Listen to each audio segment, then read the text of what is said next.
পোর্টফোলিওর জন্য আরেকটা যে বড় বিষয় হচ্ছে সেটা হচ্ছে আপনার মাইন্ডসেট। আপনি যখন প্রপার হ্যালো আসসালামু আলাইকুম, this is Saif Hussain, welcome back a new video. আজকে আমি আপনাদের সাথে কথা বলবো ছোট ছোট কয়েকটা বিষয় নিয়ে যারা ডিজাইনার তাদের অনেক কাজে আসবে। প্রথমেই বলে নিই, সেটা হচ্ছে আজকে হচ্ছে ডেট হচ্ছে 24 ডিসেম্বর। কালকে এই দেশে কি আপনারা জানেন ওয়েস্টার্ন ইউনিয়নে খুব ভালোভাবে ক্রিসমাস পালিত হয়। কালকে থেকে ক্রিসমাস লং টাইমের জন্য আমার অফিস বন্ধ। আজকে আমি ছোট ছোট কিছু কাজ করতেছি যেটা আমি আপনাদের সাথে শেয়ার করব, আর ভিডিওর শেষে আমি পোর্টফোলিও নিয়ে একটা টিপস দিব। আশা করি ভিডিওটা ভালো লাগবে। আসুন কম্পিউটার স্ক্রিনে। আমি মূলত দেখতে পাচ্ছেন এখানে ইন ডিজাইনে একটা বুকস করতেছি। সো একটু পিঙ্ক কালার দেখতে পাচ্ছেন, যার কারণ হচ্ছে ক্লায়েন্টের রিকোয়ারমেন্ট। এটা হচ্ছে এটাকে এখানে অর্ডার অফ সার্ভিস বলা হয়। সো এটা হচ্ছে 12 পেজের। তো এখানে মূলত ডিজাইন যে প্রসেসটা আমি সেটা একটু আপনাকে জাস্ট টেকনিক্যাল কিছু জিনিস দেখাচ্ছি। সেটা হচ্ছে এখানে যে কাভার দেখতে পাচ্ছেন, কাভার ইনসাইড এবং ব্যাক কাভার, সেটা আমি ইলাস্ট্রেটরে করছি। যেটা হচ্ছে এটা হচ্ছে ব্যাক কাভার, আর হচ্ছে কাভার হচ্ছে এখানে, যেটা পুরোটা আমি ইলাস্ট্রেটরে করছি। ইলাস্ট্রেটরে যে এআই ফাইলটা আছে সেটা আমি ইন ডিজাইনে ফ্রন্ট পেজে এনে বসাই দিছি। এটা আমার জন্য ইজি হয়েছে। এভাবে আমি ইনসাইড যেটা আছে ইনসাইডটাও করেছি, দেখতে পাচ্ছেন এটা হচ্ছে ইনসাইডের এআই যে ফাইলটা রয়েছে সেটাই আমি এখানে যে ইন ডিজাইন রয়েছে, ইন ডিজাইনে আপনারা যদি ইন ডিজাইনের পেজে যান, এখানে আপনার প্যারেন্ট যেটা আমরা যেটাকে মাস্টার পেজ বলি, এই মাস্টার পেজের মধ্যে আমি সেটা যখন ইন করে দিছি ইনসাইডটা আলাদাভাবে ইলাস্ট্রেটর থেকে এনে, তখন প্রত্যেকটা পেজ আমার এভাবে ডিজাইন হয়ে গেছে। এটা খুব ইজি বুকস ডিজাইন করে। এটা প্রসেসিংয়ের মধ্যে রয়েছে। যেমন এই পিকচারটা আমি কিন্তু ফটোশপে এডিট করেছি এবং ফটোশপ থেকে শুধু জাস্ট পিএসডি ফাইলটা এখানে আনি বসাই দিছি। এভাবে এই কাজগুলো চলে। বক্স ভর্তি চকলেট শুধুমাত্র কাস্টমারের জন্য। এটা হলো এনসিআর প্যাড। এভাবেই এমন কিছু ছোট ছোট কাজ চলতেছে। আসুন আর কিছু জিনিস দেখি। মাত্র এই বিজনেস কার্ডটা প্রিন্ট করলাম। এটা হচ্ছে বিগ পেপার SRA3 এবং ডিজাইন ক্লায়েন্ট করে পাঠাইছে জাস্ট নাও 5 মিনিটের মধ্যে এটা হয়েছে। সো এটাকে আমরা গিলোটিন মেশিনে কাটবো।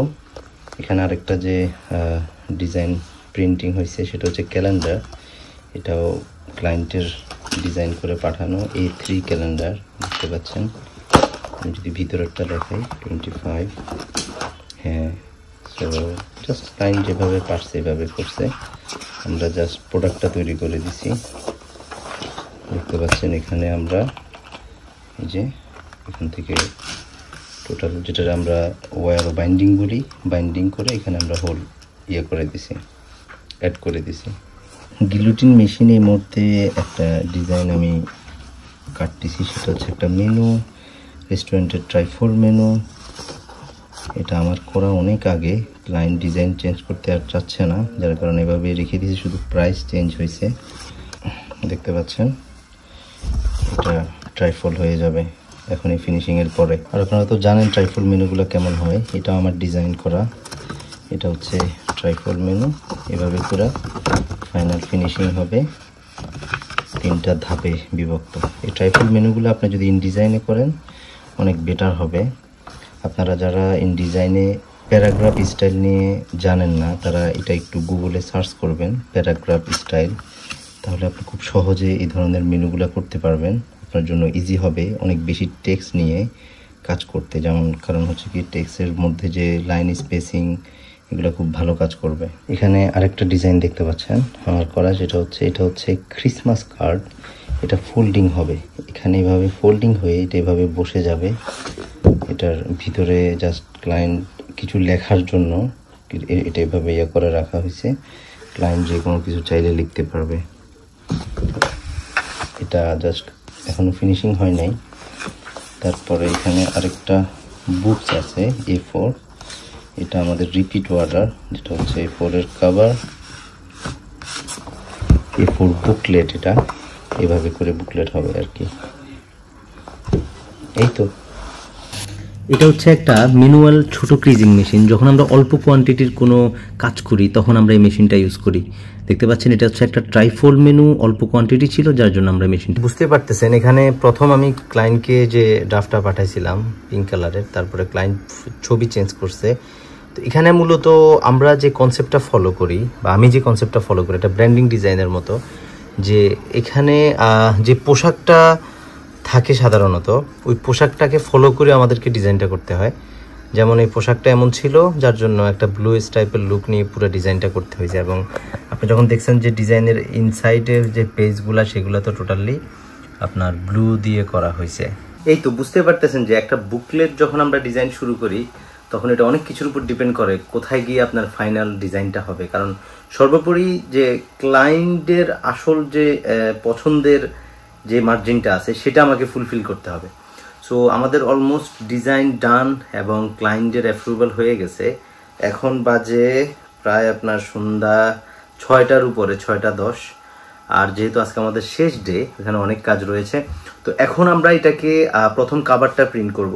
কাভারটা প্রিন্ট করে এভাবে কাভারটা অনেক থিক হবে, যেটাকে আমরা 350 GSM বলি। আপনাদের যাদের খুবই ইন্টারেস্ট রয়েছে পেপার সম্পর্কে জানা, তাহলে আমি সামনের দিকে ছোট ছোট কিছু ভিডিওতে পেপারের যে GSM গুলো রয়েছে সেগুলো নিয়ে আমি আলোচনা করব, যাতে আপনারা খুব ভালোভাবে জানতে পারেন যে GSM কিসের উপর ডিপেন্ড করে। এটা একটু বেসিক ধারণার জন্য, GSM হচ্ছে যত বেশি GSM অত বেশি থিক পেপার হবে, বোর্ড টাইপ পেপার হবে, হার্ড টাইপ পেপার হবে, এটাই। তো আমাদের যেহেতু কাভারটা অনেক হার্ড হবে, এখানে 350 GSM প্রিন্ট করে আমরা এটাকে ল্যামিনেশন করব। এবং ল্যামিনেশন করার পরে আমরা এটাকে ক্রিজ করব, অর্থাৎ এটার মধ্যখানে একটা ফোল্ড হবে। তারপরে ক্রিজ করার পরে আমরা ইনসাইড প্রিন্ট করব। এবং ইনসাইড যখন প্রিন্ট করার পরে আমরা এটাকে যে গিলোটিন মেশিন রয়েছে মেশিনে কাটবো, কেটে তারপরে আমরা আপনার চলে যাব হচ্ছে বুকলেট মেশিনের পরেই ফাইনাল প্রোডাক্টটা প্রিন্ট হবে। তো এই প্রোডাক্টটা আমাদের মূলত 100+ মেবি 150 প্রোডাক্ট প্রিন্ট হবে। দেখতেই পাচ্ছেন আমাদের বুকলেট করা শেষ, ক্লায়েন্ট অনেক হ্যাপি ছিল। তো আমাদের নেক্সট যে বিষয়টা নিয়ে আমরা কথা বলবো সেটা আমি বলেছিলাম আপনাদেরকে পোর্টফোলিও নিয়ে কিছু আইডিয়া দিব। চলেন কম্পিউটার স্ক্রিনে। এখানে দেখতে পাচ্ছেন আমি একটা প্রোফাইল শো করে রাখছি আমার কম্পিউটার স্ক্রিনে। সেটা হচ্ছে অনেকেই কিন্তু আমাকে তাদের পোর্টফোলিওটা পাঠায়, বিশেষ করে কাজে বা দেখার জন্য। তো আমি বেশ কিছু পোর্টফোলিও দেখেছি, এখানে একটা পোর্টফোলিও আমি ওপেন করে রেখেছি। তো রাখার পরে আমি যে জিনিসগুলো আমার কাছে মনে হয়েছে একটু আপনাদের সাথে যদি আমি শেয়ার করি, আপনারা এই জিনিসগুলো যদি আপগ্রেড করেন তাহলে আপনাদের পোর্টফোলিওটাকে আর একটু বেটার করতে পারেন। বিশেষ করে দেখতে পারেন যে পোর্টফোলিও যখন আপনি ওপেন করবেন, প্রথমে যে আমাদের যে থাম্বনেল পিকচারটা রয়েছে, এই পিকচারটা দেখেই কিন্তু আমাদেরকে আইডেন্টিফাই করতে হবে যে আমি আসলে কি ডিজাইন করতে চাচ্ছি, আমি কি বুঝাতে চাচ্ছি ক্লায়েন্টকে। দেখেন এখানে যে প্রথম 3টা থেকে 4টা ডিজাইন রয়েছে, প্রথম যে উইনার রয়েছে এটা দিয়ে কী বোঝানো হয়েছে, এটা কি কোনো পোস্টার বা কিছু, এটা কিন্তু আমাদের জন্য একটু কনফিউশন হয়ে গেছে।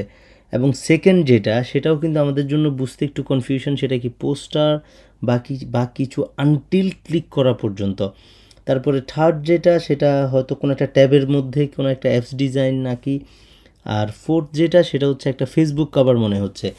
সো এই যে দেখেন আপনার এই ডিজাইনের প্রথম যে আপনার ইমপ্রেশনটা সেটা কি হচ্ছে, সেই জিনিসগুলো আপনাকে ফলো করতে হবে।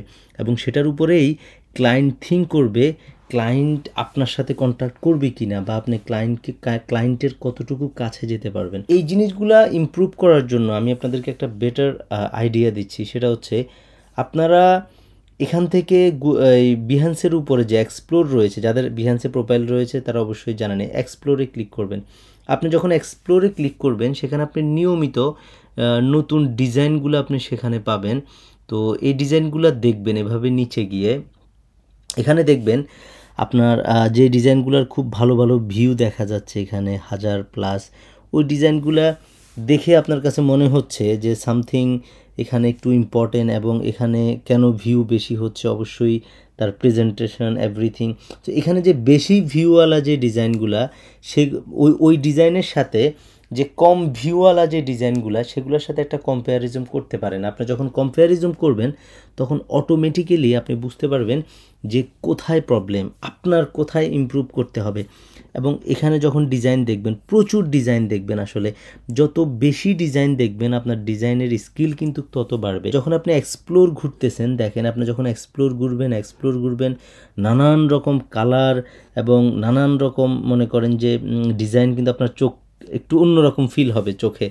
ঠিক তারপরে আপনি এখানে দেখেন, আপনি যখন এক্সপ্লোরে মাউসটা নেবেন এখানে দেখা যাচ্ছে বেস্ট অফ বিহান্স, আপনি এখানে ক্লিক করতে পারেন। যখনই আপনি বেস্ট অফ বিহান্সে ক্লিক করবেন তখন আপনার চোখের মধ্যে মনে হবে যে একটা শীতলতা ফিল করতেছেন আপনি। কেন? কারণ হচ্ছে এখানে ডিজাইনগুলা যেটা বেস্ট অফ বিহান্সের ডিজাইনগুলাই একটু ডিফারেন্ট, যেখানে কালার খুবই সিম্পলিসিটি, বাট সিম্পলিসিটির মধ্যে তারা কালার নিয়ে প্রচুর পরিমাণে সিরিয়াসনেস, যে কোন কালারগুলো মানুষের চোখে লাগবে না বা কোন কালারগুলো আমরা ফোকাস করব বেশি, এই জিনিসগুলোর প্রতি কিন্তু প্রচুর তারা সিরিয়াস হয়ে প্রেজেন্টেশনটা করছে। আপনি এই জিনিসগুলো ভিজিট করতে পারেন, এখানে যতগুলা পোর্টফোলিও কাজ দেখা যাচ্ছে এগুলো ভিজিট করতে পারেন এবং এগুলা ফলো করতে পারেন কোন কালারগুলো তারা এগুলাকে বলতে পারেন আপনি পপুলার ডিজাইন। তো পপুলার ডিজাইনে কোন কালারগুলা সাধারণত ডিজাইনাররা ইউজ করতেছে সে ওই জিনিসগুলো আপনি কিন্তু ফলো করতে পারেন, এতে আপনার ডিজাইন স্কিল প্রচুর গ্রো আপ হবে আশা করি। পোর্টফোলিওর জন্য আরেকটা যে বড় বিষয় হচ্ছে সেটা হচ্ছে আপনার মাইন্ডসেট। আপনি যখন প্রপার মাইন্ডসেট করবেন যে আমি কিসের উপরে পোর্টফোলিও বানাবো, এবং সে মাইন্ডসেট করে আপনার একটা গোল করতে হবে যে আমি 50টা প্রজেক্ট আমি আমার বিহান্সে আমি আপলোড করব এবং 50টা প্রজেক্ট আমি কি নিয়ে করব।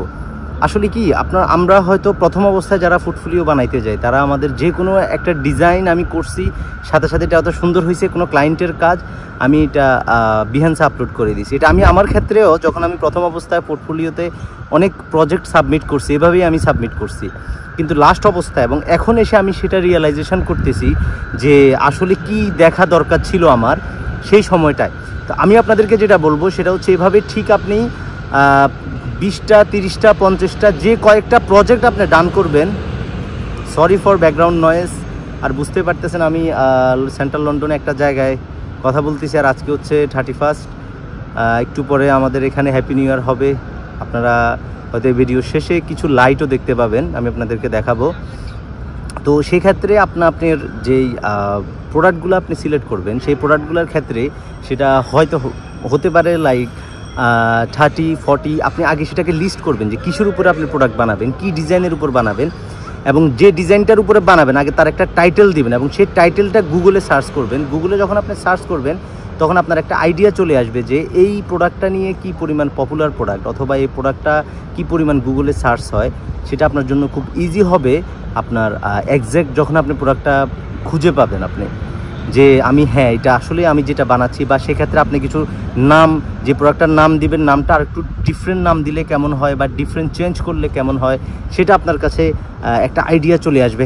আমি একটু নামটা চেঞ্জ করতে পারি অথবা আমি আর একটু ডিফারেন্ট কিছু করতে পারি। তবে আমি সেটাই বলবো যে আপনি যে ডিজাইনটা করেন যদি একটা প্রজেক্ট আকারে দিতে চান, ওই ডিজাইনের মিনিমাম 4 থেকে 5টা প্রোডাক্ট সাবমিট করেন। একটা পোস্টার বানান, একটা লোগোর উপর একটা পোস্টার, একটা ব্যাগে যখন যেটা সাবমিট করেন কেমন লাগে ব্যাগের একটা মুকআপ করেন, তারপরে একটা বুকসের মুকআপ করেন, একটা মগের মুকআপ করেন, একটা বোতল, ওয়াটার বোতল যেটা এখানে মামপট বলি আমরা বাংলাদেশে, সেরকম একটা বোতল, মানে অর্থাৎ পপুলার কিছু আইটেমের মুকআপ করে তারপরে সাবমিট করবেন এবং আপনি ওখান থেকে কিছু কিওয়ার্ড দিবেন।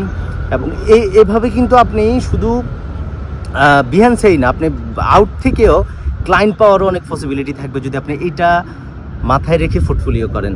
শেষে একটা জিনিস বলবো সেটা হচ্ছে যত বেশি প্র্যাকটিস করবেন এবং যত বেশি কপি করবেন, আপনি ডিজাইন কপি করবেন এবং আপনার যখন কপি করবেন কপিটা আপনি নিজে ইউজ করার জন্য করবেন না, আপনি জাস্ট প্র্যাকটিসের জন্য করবেন।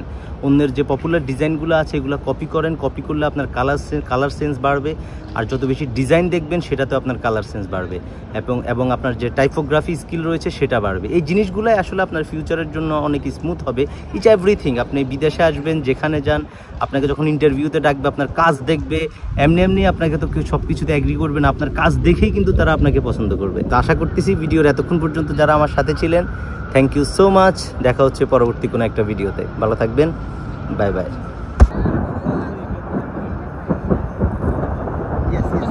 Sorry.